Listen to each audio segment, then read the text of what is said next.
Selon Eli Koumbi, cadre de l'Union pour la démocratie et le progrès social, la loi 15/012 du 1er août 2015 portant régime général des hydrocarbures garantit la protection de l'environnement et du patrimoine culturel.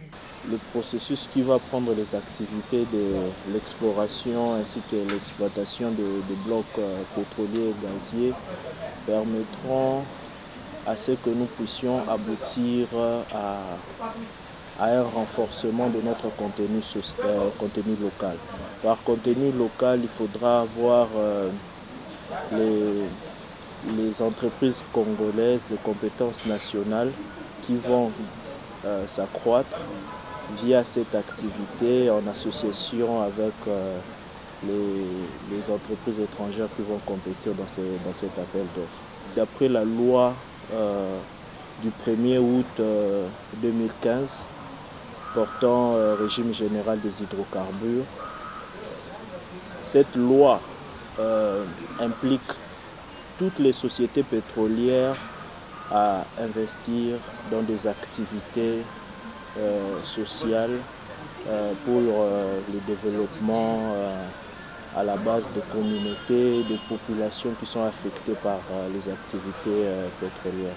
Cet ingénieur civil a indiqué que la mise en valeur de 27 blocs pétroliers et de 3 gaziers a une importance économique capitale. Nous encourageons encore cela parce que ça respecte le cadre légal sur les hydrocarbures qui recommande ou qui indique le processus d'appel d'offres. Nous ne sommes pas passés par de gré à gré, donc c'est un processus que nous encourageons fermement. Mais je sais que beaucoup de ce temps-ci se sont beaucoup plus attelés sur les impacts du projet sur l'environnement. Je crois que déjà notre loi sur les hydrocarbures précise clairement que tout projet d'activité dans le secteur des hydrocarbures est astreint à une étude d'impact environnemental et social assortie d'un plan de gestion. Rappelons que le gouvernement de la République avait lancé les appels d'offres de blocs pétroliers et gaziers le 29 juillet dernier.